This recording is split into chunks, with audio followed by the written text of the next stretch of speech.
Now, great pleasure to have us join on the program. One of the greatest All Blacks, one of the great, I was going to say bluesmen, certainly one of the great Aucklanders, and Sir John Kirwan. JK, welcome. How are we? Yeah, very well, thank you. I've got a very good-looking man. He rated himself as a halfback, Steve Devine, alongside of me. Yeah, mate, he's a good-looking man, but you know what halfbacks are like, just a pain in the butt, mate. Has he been yapping all morning, ordering you around, telling you what to do? That's a bit harsh, Sir John. Not in my day when me and you teamed up in the Blues. I wasn't that yappy, was I? Yeah, mate, you were yappy. But it was part of your job spec, to be fair. Yeah, I was encouraged. You encouraged me, actually. So, exactly, mate. The number 9 is so important. Jokes aside, the number 9 is so important to be the eyes and ears of, especially the front 8 and that connection with the backs. People probably don't realise that between the big men and the fast men, you've got to have someone who connects them. Yeah, with such emphasis these days placed on ruck speed and that ability for that second and third phase and quick ball, they've got to be fit, the halfbacks these days, don't they? I mean, they're pretty much on their toes the whole time. Yeah, we've got a few in form and a few coming, I reckon, as well. I mean, Stevie would be a better judge than me, but I like what I see around. Obviously Aaron Smith is the old general, but Finn Christie's playing well. We've got some young guys coming through, Ratana and those boys. So I think we're in pretty good stocks at halfback. Mate, what about, I think the big JK, the thing this year for me, I think it's going to be the centre 12, 13 position, particularly when we get down to the All Blacks. I think that's the one massive combination that we're not quite sure on yet. Where do you think that one's going? Well, it just seems to be we've just got lots and lots of injuries in that space. And every week, another one goes down. So I'm an old school guy that thinks that you need combinations in the midfield. You think when you go back, Horan Little, Nonu Smith. Bunce Little. Going back, you got, Bunce Little. Yeah, Bunce Little. So I think it's one of those positions, a bit like loose forward, where you get a good combination, someone who works hard, someone who's a bit looser, someone who's really good at exploding and carrying the ball. And I like that at centre. It's just one of those really complicated positions where you've got to have good attack, you've got to have a kicking game, you've got to be able to be a little bit of a general to help your first 5 out under pressure, but you've also got to be a hell of a defender. So the more trust you have in the guy outside you, especially defensively, the better off you are. And unfortunately with us, we just haven't had any opportunity to put combos together, with Anton Leonard-Brown being out.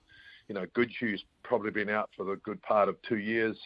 Ha'avili, has had his sort of not serious injuries, but knocks that have kept him out. So I don't disagree. And I think that brings us back to the discussion of, Roger Tuivasa-Sheck going back to rugby league. But is he, is that going to hinder his chances of being an All Black? And people have been asking me that over the last couple of days, and I say no. Yeah, But JK, is he, in all seriousness, is he actually good enough to be a second 5 at All Black level at the highest level? That's my question. I mean, there's a great romance around him. There's a big brand around him, but is he actually good enough? I mean, I'd take Jack Goodhue over him any day if Jack Goodhue's fit. I would take Anton Leonard-Brown at second 5'8". I mean, clearly Geordie Barrett's another one in the mix. Havili's played pretty well there at second 5'8". Yeah, and look, I don't disagree with you, but what if they're not there? I know they're better at the moment, but if they're not out there, then he comes charging into contention. I think if I was him and he got back playing in the next week or so, I'd be sharing up my time and on the wing, and at 12. I don't say he goes as our number 1, but I certainly think he's in contention as someone who can come on, do a job, if you're 2 or 3 injuries down. So, is he as competent as Havili? No. Is he as good as Goodhue? Well, Goodhue hasn't played, so we'll have to wait and see about that one.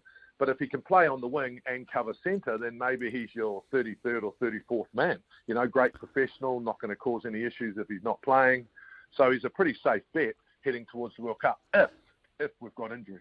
Yeah, he just doesn't have that string to his bow at the moment. He is a 12 and a specialist 12, and it's pretty hard to take a specialist 12 when there's 2 other people ahead of him possibly. So, yeah, for me, he needs, and that's the biggest regret for me with his rugby career, is that he hasn't been given the opportunity because of COVID and injury to be able to play on the wing or play at fullback and just to see how he goes, because, it was such an amazing rugby league 15 that why shouldn't he be given the opportunity in a similar position, being on the wing or being at fullback? Yeah, at some stage you've just got to make those calls in your professional career, especially when you're getting a bit older. When you think about his consistency of being able to play, it just hasn't happened. Arrived, COVID, came back, got injured, came back, injured his shoulder again, out for 6 weeks. Started to show some form at the beginning of the season. I think that he was going the best that he was going, and then, broke his cheekbone. So at some stage you've got to go, well, and is it that 12 position, lads? I mean, is it that 12 position where we're just going to have a bit more bulk there? Because when you think about all the running and all the players that are running down that channel, they're mainly big forwards with a big stink on as far as pace is concerned and size. So, a lot of our injuries are sort of shoulders and these guys getting dinged up in the midfield. So it's going to be I reckon that's the most interesting selection moving forward. Jake, I want to ask you this about centre in regards to Rieko Ioane. I still think he's the best winger in the world. People are convinced that he is a centre, but we have lost a lot of All Black tests in the last 2 years, not necessarily down to any one particular player, probably the group collectively for whatever reason. But is he your starting centre? I mean, you've played outside of the likes of the Joe Stanleys, the Frank Bunces, those types of players. Would you be comfortable playing outside of him? Is he the complete player? Yeah, I'd be really comfortable playing outside him. What I would probably do is try and help him a wee bit with changing up angles outside him. So I think if you can get Rieko one-on-one, with his opposition, he's just got out-and-out pace. I think he's still learning the intricacies of that position at the next level, but I would just leave him there. What I'd do is start running a few more people around him. I'd be starting to have some attack plays around him where he's got a player on the inside, maybe someone like Talia, and he's got possibly the fullback coming outside Caleb, and Caleb's coming back on a tight angle, and I'd just give him a few more opportunities to show that pace and show what he can do. I think the intricacies of, passing under pressure at full pace and those things that you don't have to worry about on the wing are all learnt. You've got to learn that stuff on the job. And, I think even this season, he's maybe not made the right choice, but I think that's all part of his learning. I think when you've got someone like him, pace at the next level is absolutely fundamental. And so if you've got him at centre, you've got people like Talia, Caleb outside him, two different type of wingers, but it becomes a really, really big threat. So for me, I'd also like to see, the Blues last night, I know they sort of had a bit of pattern to go down the left side, a bit of wide stuff to spread some of these guys to give the boys a little bit more space. But, that was a bit of a long-winded answer. But, yeah, I'd leave him at centre. I think he's going to be the world's best centre for the next 4 years. JK, let me ask you this. So you like Rieko because of his pace. This is what frustrates me with the Blues setup at the moment. When was the last time you seen him at full noise with the ball in the hand before contact? Yeah, I think I was thinking about that last night. The timing was out a little bit early, wasn't it, Stevie? I think it was a bit of a timing issue. And I think, when I look at the Blues, I still think their best is ahead of them. There's a little bit of timing, there's a little bit of that combination stuff. And that's what I was talking about before. It's really, really hard to keep guys on the field. Who is Rieko played with on his inside? And getting that timing at the next level is often difficult. So I think they'll really start to hit their straps now. I think the first half before the bye, against was it the Force? Their timing was out. They came right in the second half. Last night, really good second half. And I just think they need to put 80 minutes together. And that means getting your timing right off your 10, off your 12, so that you can actually hit the ball at pace. But I think that'll come. Yeah, my whole thing with the Blues, I think this year they've just been, as a backline, they've just been too flat the whole time because, there's such extreme pace there, and I just haven't seen them. I've been watching every game that they're just not hitting the ball at full pace pre-contact, which is making it easy for the defence to tackle them. And often they're just running straight, flat bank into brick walls, and it's not doing us. We're a better backline than just running a 12 up into a brick wall. Yeah, I mean, I think they're also trying to do some stuff. A lot of the teams are trying to, change it up, get a bit flat, get over the advantage line a bit quicker. So I think they're trying some stuff as well. But you're right, it'd be nice to see that combination. Sometimes you've got to get over that advantage line as quick as you can to get a roll on, because the defensive lines are coming so quick. And I don't know if you've noticed, especially with the Blues, they're rushing. The opposition is just really rushing, and it's sort of a South African ploy, and you've got to be able to adjust to that. I think if you watched the Crusaders game the other night, the opposition was just rushing, not worrying about tackle quality, just trying to put the ball carriers and the playmakers under as much pressure as they can. It probably took the Crusaders 40 minutes to adjust, and then they came out in the second half and adjust to it. And I think you'll see that in the Blues with the amount that Bowden's kicking early. You kick early across the field or in behind them to try and slow that defensive line up. And so the other option is to try and get flat and get over the advantage line quickly. But I think it's that combination that you've spoken about, Stevie, about getting it right. That's why I sort of like the wide as well. Wide, yeah. Get wide, keep them going the same way, and then come back wide and give those boys a bit of space. Yeah, because that rush defence, right? That's where the space is. If they rush up and in, the space is always going to be on the outside wide. So, I'm a big fan of the wide. Let me ask you this, JK. The All Blacks have 5 games this year before they play France in the Rugby World Cup in 138 days. Who's your centre combination? All players fit, or everyone 100% ready to go? Who's your centre combination? Anton Leonard-Brown and Rieko. And I think Anton Leonard-Brown and Havili would be selected on their short kicking game under pressure. So whoever's the best at that. So no Geordie Barrett at 12. Yeah, I think Geordie will be a really big part of it. It just depends on what they want to do with him. So it's out of those three. And I think when you think about that fast defensive line, I think what Geordie showed us last year was his ability to be that combination of someone who can kick and someone who can get over the advantage line. He certainly starts as favourite. And then, Havili, Anton Leonard-Brown. So I just hope they're all fit and well, So if you're thinking about who's fit and well, right now, if I was picking All Black side, it would be Geordie and Rieko. Okay, JK, we just want to, again, part of the discussion for after 1 o'clock, keen to get your thoughts on this. Highlanders, another really poor performance away, another loss for them. Not a bad side on paper when you do run through it, the likes of Lowe and Umaga Jensen. You've got Frizzell, Harmon, Pity Parkinson, the whole lot.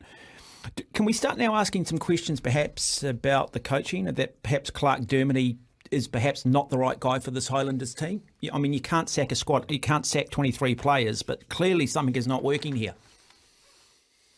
Yeah, look, I've been blamed before as a coach. And I think the whole thing is it's probably a combination of things. Everyone has to look in the mirror and take responsibility.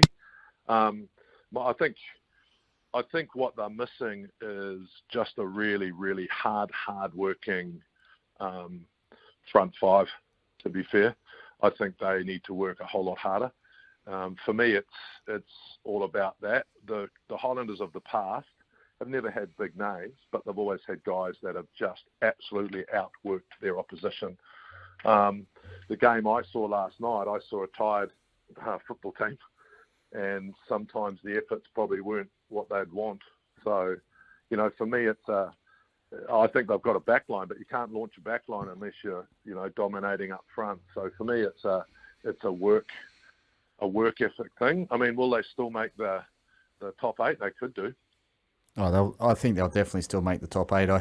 I felt last night they just lost a little bit of direction. They lost a little bit of composure at big moments, and not having an Aaron Smith there, I think really hurt them. They didn't have, those forwards didn't have someone demanding of them to do the job they needed to do when they needed to do it. And that's what they've had for such a long time with Aaron Smith there. Like the forwards really get that kick in the backside when it's needed, and there just wasn't quite that there last night. I mean, they got themselves, they lost the game at halftime and they were down and out, and they got themselves back into reach and then just started throwing it away again, which was the disappointing thing for me.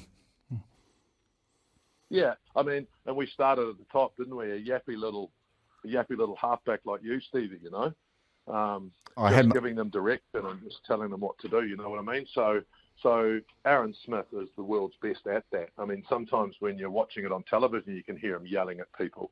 You know, and they've lost two of their guys. And look, it was really interesting talking to the Waratahs coach last night, right? And he left 8 guys at home on purpose because he wants to make a run for the playoffs. I don't necessarily agree with that as far as the competition's concerned, because it degrades the competition. But if you think about the Highlanders, they've left some of their guys at home, and they can still get a good run in and make the playoffs. But they will have to start playing consistently better. I mean, if your goal is to make the playoffs, then you're probably going to make the playoffs and that's it, you know. But to win this thing, you've actually got to start working pretty hard. And the thing I liked about the Blues is that actually their forward pack is actually, you know, I went down the sideline a couple of times last night and they're pretty physical, right? And that's what the Highlanders have always been. They've always been physical, but I don't see that like I have in the last few years. JK, got about 90 seconds, just a final one. Just Moana Pacifica struggling, haven't won a game yet. And is there need to go back to a draft system for Super Rugby where the franchises pick their 30 players and then everybody goes into a pool that then everybody can pick from? There's no feeder system for Moana Pacifica. They seem to just be a team that are made up of the dregs, the leftovers. That's not good for this competition going forward. We don't every week want to be going, oh, okay, well, we know that Moana Pacifica are going to get beaten. That's another 4 points plus the bonus point. Oh, I disagree with that a wee bit. I don't think that Moana Pacifica is the dregs. I think the Pacifica players are probably the most numerous worldwide. What we need to be able to do is create an equal opportunity for them financially so that Moana Pacific is an option. You know, if I said to you Luatua, if I said to you Piatau, you know, if I said to you George Moala, they're all playing overseas, those guys, you know. So the opportunity to get them home is really important. I think Moana Pacifica must be here to stay. They must be here to stay. The draft system, I think, is really, really good for us in New Zealand, and I think we'll have to bring that back. You know, it's no use seeing the Highlanders struggling a wee bit if we've got guys sitting on the bench around the country that could be good enough. So I think that's important. But I think it's very, very different for Moana Pacifica. You know, I think we have to think about how we can encourage the competitions back in Samoa and Tonga to be better. You know, one of the questions I'm asking myself is, do we think Samoa should be available for the All Blacks, or should you play for Moana Pacific and then be available for Fiji, Tonga or Samoa? So I don't think they should be part of our draft system unless the guys declare themselves available for those nations. So for me, it's a little bit more complicated. But a draft system in New Zealand, I think you'd have to have a look at if our franchises are becoming too weak and not competitive. It's a bit like the Australian situation, right? If you don't have enough players and you spread that talent right across too many franchises, then you're actually not achieving anything. Hey, JK, look, appreciate you on the program this afternoon. Some wonderful insight. Thank you.